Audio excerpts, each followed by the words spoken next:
Alam mo ba na may mga taong kahit hindi mayaman, hindi sikat, at hindi rin makapangyarihan, pero nirerespeto sila ng halos lahat? Ano ang sikreto nila?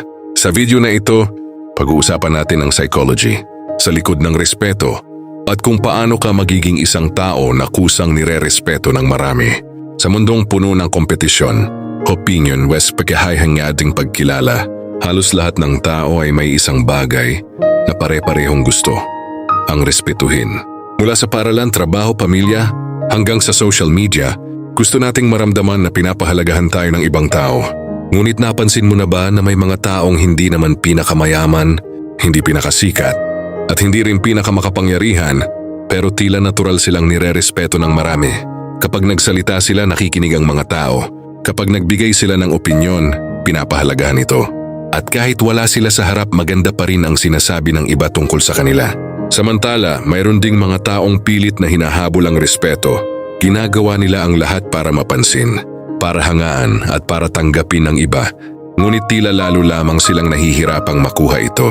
Kaya ang tanong, ano nga ba talaga ang sikreto? Bakit may mga taong kusang nirerespeto habang ang iba naman ay patuloy na naghahanap nito? Ang sagot ay mas malalim kaysa sa iniisip ng karamihan. Ayon sa psychology, ang respeto ay hindi basta nakukuha sa pera, isura o katayuan sa buhay. Hindi rin ito bagay na maaaring ipilit o hilingin sa ibang tao.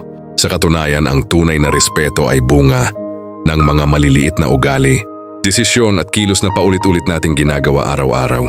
Tuloy ay nabubuo sa paraan ng ating pakikitungo sa kapwa, sa kung paano natin hinahawakan ang ating emosyon, at sa kung paano tayo nananatiling tapat sa ating mga prinsipyo kahit walang nakakakita. Maraming tao ang nagkakamali sa paniniwalang kailangan nilang magpanggap upang respetuhin. Iniisip nila na kailangan nilang magmukhang perpekto, laging tama o laging panalo.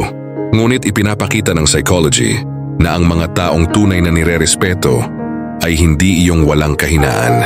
Sa halip, sila ang mga taong marunong tanggapin ang kanilang pagkakamali, matutong makinig at panindigan ang kanilang mga pinaniniwalaan. Sa video na ito, tatalakayin natin ang mga psikolohikal na dahilan kung bakit nirerespeto ang isang tao. Malalaman mo rin ang mga ugali na dapat mong simulan at ang mga pagkakamaling dapat mong iwasan kung nais mong magkaroon ng tunay at pangmatagalang respeto mula sa ibang tao. Kung handa ka ng matutunan ng mga simpleng ngunit makapangyarihang prinsipyo na ginagamit ng mga taong mataas ang respeto sa lipunan, siguraduhing panoorin mo ang video hanggang sa dulo. Dahil maaaring may isang ugali kang ginagawa ngayon na hindi mo namamalayan na unti-unting sumisira sa respeto ng mga tao sa iyo. Simulan na natin. Tumupad sa iyong salita. Isa sa pinaka-basic pero pinakamalalim na dahilan kung bakit ang isang tao ay nirerespeto ng iba ay ang pagiging consistent niya sa kanyang salita. Sa psychology, na ito ay tinatawag na behavioral trust, ang tiwala na nabubuo hindi sa magagandang sinasabi, kundi sa mga bagay na ginagawa mo paulit-ulit sa paglipas ng panahon. Isipin mo ito, mas pinapaniwalaan mo ba ang taong laging nangangako pero hindi tumutupad? O ang taong hindi masyadong nagsasalita pero kapag sinabi niyang gagawin niya, ginagawa niya talaga? Natural sa tao ang mag-observe ng pattern. Hindi natin agad binabase ang respeto sa isang aksyon lang, kundi sa kung gaano ka ka-consistent sa iyong kilos. Kapag palagi kang tumutupad sa iyong salita, unti-unting nabubuo ang imahe mo bilang isang taong maaasahan. Ang pagiging maaasahan ay isa sa pinakamataas na anyo ng respeto sa kahit anong relasyon, mapakaibigan, pamilya, trabaho o kahit sa social circle. Kasi sa mata ng ibang tao, ikaw ay nagiging stable at safe kausap. Hindi ka unpredictable, hindi ka pabago-bago, at hindi ka basta-basta nagbibigay ng pangako na hindi mo kayang panindigan. Pero kapag kabaligtaran naman ang nangyari, kapag madalas kang nagsasabi ng oo pero nagiging hindi sa dulo, doon nagsisimulang bumagsak ang respeto ng mga tao sa iyo. Hindi man nila sabihin agad, unti-unti kang nawawalan ng credibility sa paningin nila. At ang masakit dito, kapag nasira na ang credibility mo, mas mahirap na itong ibalik kaysa buuin ulit mula sa simula. Sa psychology may tinatawag ding cognitive dissonance. Ito yung nararamdaman ng tao kapag hindi tugma ang sinasabi mo sa ginagawa mo. Halimbawa, sinasabi mong seryoso ka sa isang bagay pero ang actions mo ay kabaligtaran. Sa isip ng ibang tao nagkakaroon ng conflict. Sino ba talaga siya? Yung sinasabi niya o yung ginagawa niya. Kapag paulit-ulit itong nangyari, natural na bumababa ang respeto nila sa'yo dahil hindi na nila alam kung ano ang paniniwalaan. Kaya kung gusto mong respetuhin ka ng mga tao, hindi mo kailangan maging sobrang talino o sobrang sikat. Yung kailangan mo ay maging totoo sa salita mo. Mas mabuti pang magsabi ka ng hindi ko kaya kaysa magsabi ng gagawin ko pero hindi mo naman kayang panindigan. Tandaan mo ito, sa mata ng ibang tao, ang salita ay pangako. At ang pangako na hindi tinutupad ay unti-unting sumisira hindi lang sa tiwala, kundi pati sa respeto na binibigay nila sa'yo. Sa huli, ang mga taong mataas ang respeto ay hindi yung perfect, kundi yung consistent. Yung kapag sinabi nila, inaasahan mong gagawin nila. Yung hindi mo kailangang i-double check pa. Yung alam mong kapag umasa ka, hindi ka nila bibiguin. Matutong makinig. Isa sa pinakamadalas maliitin ng mga tao, pero isa sa pinakamakapangyarihang ugali para makuha ang respeto ng iba ay ang kakayahang makinig.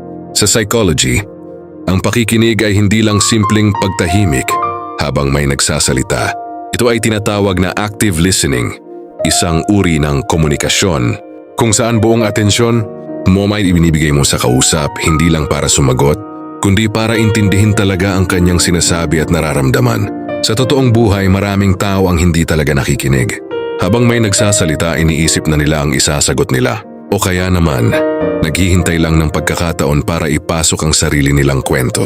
Ang problema, kapag ganito ang ugali mo, nararamdaman ito ng ibang tao. Kahit hindi nila masabi, alam nilang hindi sila tunay na pinapakinggan.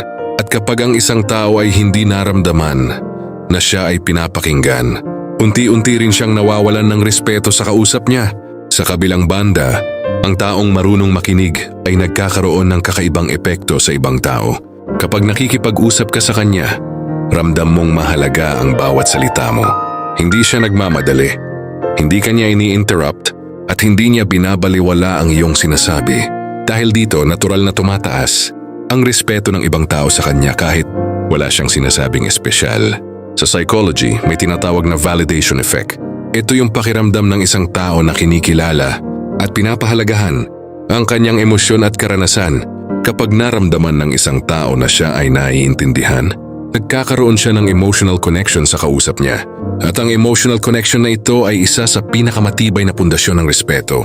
Hindi mo kailangan maging matalino o madaldal para respetuhin ka ng tao. Minsan, ang simpleng pagbigay ng atensyon ay sapat na para maiparamdam sa kanila na mahalaga sila. At kapag naramdaman nila iyon mula sa iyo, babalik ito bilang respeto, tiwala at paggalang. Pero tandaan mo rin ito, ang pakikinig ay hindi pagiging sunod-sunuran. Hindi ibig sabihin na kapag nakikinig ka, ay wala ka ng sariling opinyon. Ang ibig sabihin nito ay alam mo kung kailan magsasalita at kailan dapat mag-observe. Alam mo kung paano intindihin muna ang sitwasyon bago ka mag-react. Maraming tao ang nawawalan ng respeto sa kanila. Hindi dahil sa mali ang kanilang sinabi, kundi dahil sa paraan ng kanilang pakikipag-usap. Lagi silang interrupt, laging kontra agad, at hindi marunong umintindi ng context. Sa ganitong paraan, kahit tama ka, mawawala pa rin ang respeto ng iba dahil hindi sila nararamdaman na pinapahalagahan. Kaya kung gusto mong maging isang taong nire-respeto, simulan mo sa simpleng bagay. Makinig ka ng tunay. Tumingin sa kausap, intindihin ang sinasabi, at huwag magmadali sa pagsagot. Hayaan mong maramdaman ng tao na mahalaga siya sa oras na kausap ka niya.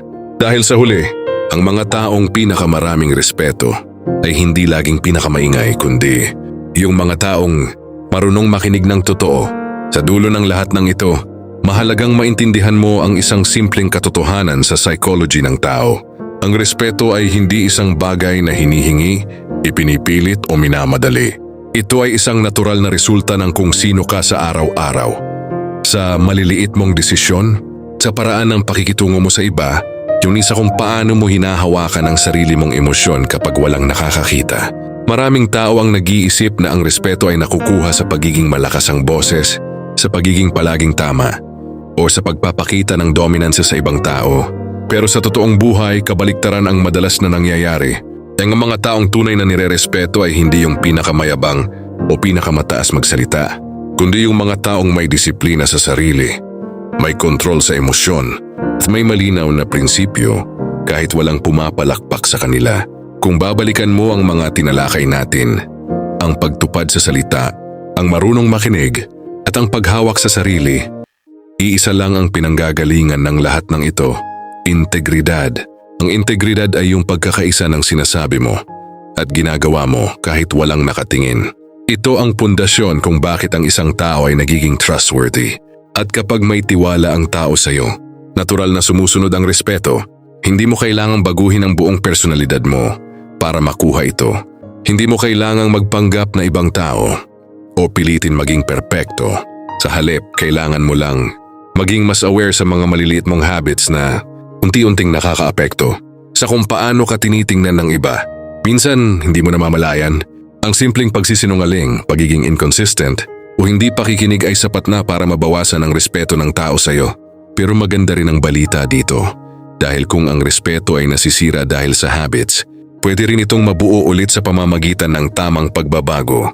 Hindi ito overnight process, hindi ito biglaan, pero sa bawat araw na pinipili mong maging consistent, maging totoo sa salita mo, at maging maingat sa pakikitungo mo sa iba, unti-unti kang nagiging klase ng tao na natural na nirerespeto.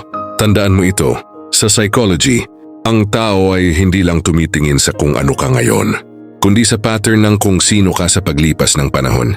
Kaya bawat kilos mo ay mahalaga. Bawat salita mo ay may bigat. Tuni bawat desisyon mo ay may epekto sa reputasyon na binubuo mo. Kaya kung may isang takeaway ka mula sa video na ito, sana ito ay ito. Hindi mo kailangang habulin ang respeto ng lahat. Sa halip, mag-focus ka sa pagiging isang taong consistent, marunong makinig at may integridad.